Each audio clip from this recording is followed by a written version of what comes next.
Bharatiya Janata party के क्षेत्रीय अध्यक्ष श्री सहजानंद राय जी,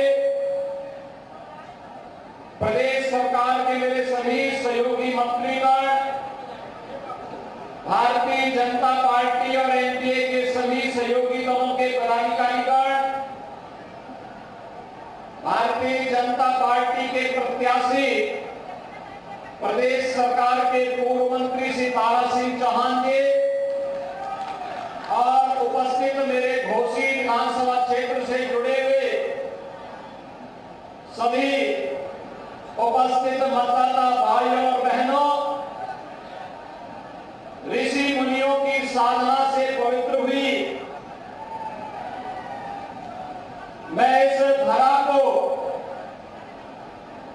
जिसे महान स्वतंत्रता संग्राम सेनानियों ने स्वामी सहजानंद जी का सानिध्य इस धरा को प्राप्त हुआ हो,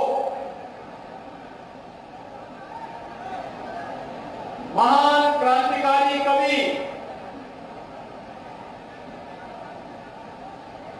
पंडित श्याम नारायण पांडे जी की जन्मभूमि के रूप में जो जनपद विख्यात हो और विकास के लिए जिन्होंने पहली पहल इस जनपद के लिए की थी, ऐसे श्री कल्पनाथ राय जी की इस पावन धरा को नमन करते हुए मैं आप सबका हृदय से अभिनंदन करता हूं। भाइयों बहनों, पूरा देश और पूरी दुनिया आज एक नेता की ओर देखती है। दुनिया में कोई संकट आता है तो दुनिया की जनमानस वहां की नेतृत्व भारत के प्रधानमंत्री मोदी जी की तरफ आशा भरी निगाहों से देखता है और मोदी जी की एक पहल उस समस्या से दुनिया को समाधान का रास्ता निकालते हुए दिखाई देती है। मोदी जी का सुशील नेतृत्व आज G20 के रूप में भारत अपनी आजादी के अमृत महोत्सव वर्ष में दुनिया के उन 20 देशों का नेतृत्व दे रहा है जिनके पास दुनिया के संसाधनों पर अधिकार है, और भारत संकट के समय में दुनिया का साथी बनकर के, आशा के किरण बनकर के लोगों का मार्गदर्शन करते, वैश्विक नेतृत्व का मार्गदर्शन करते हुए दिखाई देता है। मोदी जी के नेतृत्व में भारत आज दुनिया की महाशक्ति बनने की ओर अग्रसर है। लेकिन जहां एक और मोदी जी विकास की बात करते हैं, भारत की समृद्धि और सुख की बात करते हैं,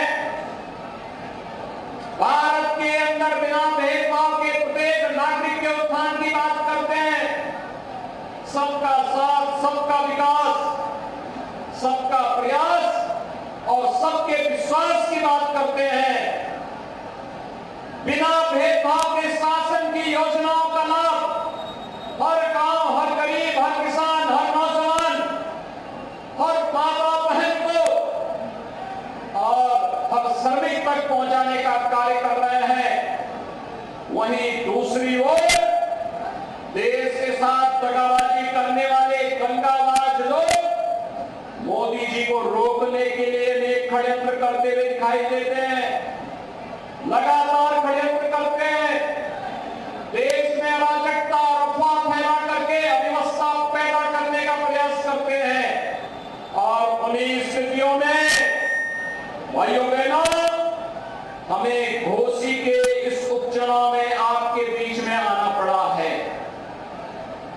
घोसी का यह उपचुनाव महत्वपूर्ण है। भाइयों बहनों, घोसी के इस उपचुनाव के महत्व को वही समझ पाएगा जिसने 2005 में मऊ के दंगों को नजदीक से महसूस किया होगा। याद करिए,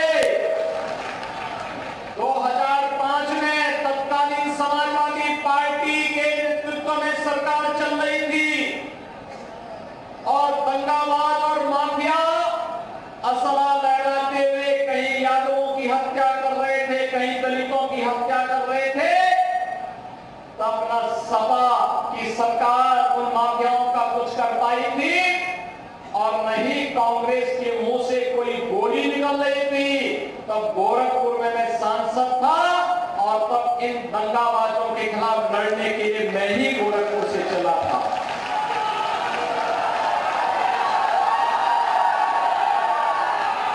भाइयों बहनों, याद करिए, ये दंगा करवाते थे और तब हम चाटी नहीं देखते थे। तब हम लोग इन दंगाबाजों को जवाब देने के लिए निकल पड़ते थे। और भाइयों बहनों, जैसे ही प्रधानमंत्री मोदी जी के आह्वान पर उनके नेतृत्व में उत्तर प्रदेश में सरकार बनी, भारतीय जनता पार्टी नेतृत्व की, ये जो माफिया सदा लहराते थे, आज व्हील चेयर पर अपनी जान की भीख मांगते हुए दिखाई देते हैं। अब किसी गरीब का, किसी किसान का, किसी व्यापारी की जमीन को कोई कब्जा करने का दुस्साहस नहीं कर सकता है, क्योंकि अगर कब्जा करेगा तो बुलडोजर भी तैयार बैठा है। और भाइयों बहनों, इसीलिए मैं आया हूं आपके पास कहने के लिए, तो पीडीए की बात करते हैं, इनसे पूछा जाना चाहिए किस पीडीए की आप बात करते हैं। हमने तो सबका साथ सबके विकास की बात की। कोई नहीं कह सकता मोदी जी के नेतृत्व में 9 वर्ष से अधिक समय से जो सरकार चल रही है, इस सरकार में बिना भेदभाव के शासन की योजना का लाभ हर व्यक्ति को मिला है।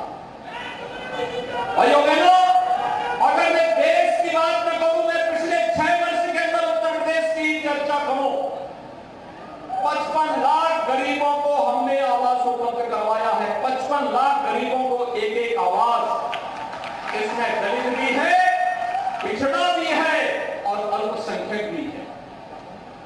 इन 55 लाख लोगों को समाजवादी पार्टी की सरकार में 4-4 बार मुख्यमंत्री रहते हुए आवास क्यों नहीं उपलब्ध हुआ? 55 वर्षों तक कांग्रेस ने शासन किया था। इन गरीबों को, इन दलितों को, इन पिछड़ों को, इन अल्पसंख्यकों को आवास क्यों नहीं मिल पाया था? 2,61,00,000 गरीबों के घर में एक शौचालय बना। आखिर 55 वर्षों तक कांग्रेस ने इन गरीबों के घर में, इन दलितों के घर में, इन पिछड़ा लोगों के घर में, इन अल्पसंख्यक लोगों के घर में शौचालय बनाने का काम क्यों नहीं किया? 1,57,00,000 परिवारों को फ्री में बिजली के कनेक्शन उपलब्ध करवाए गए, बिजली वहां तक पहुंचाई गई। आखिर 4 बार समाजवादी पार्टी की सरकार और 55 वर्षों तक कांग्रेस की सरकार क्या कर रही थी? क्यों नहीं ये सुविधा का लाभ वहां तक पहुंचाने का कार्य कर रही थी? उज्ज्वला योजना में 1,75,00,000 परिवारों को फ्री में रसोई गैस के कनेक्शन मिले। 55 वर्षों तक कांग्रेस क्या कर रही थी? 4 बार समाजवादी पार्टी की सरकार थी, तब क्या कर रही थी? भाइयों बहनों, इनके पास कोई जवाब नहीं। अब तो मोदी जी ने ये कर दिया है कि 75 लाख नए कनेक्शन उज्ज्वला योजना के लिए गरीबों के लिए और आ गए हैं। 75 लाख और हर सिलेंडर में 200 रुपए की सब्सिडी भी हर उपभोक्ता को उपलब्ध करवाने का काम कर दिया है। आधार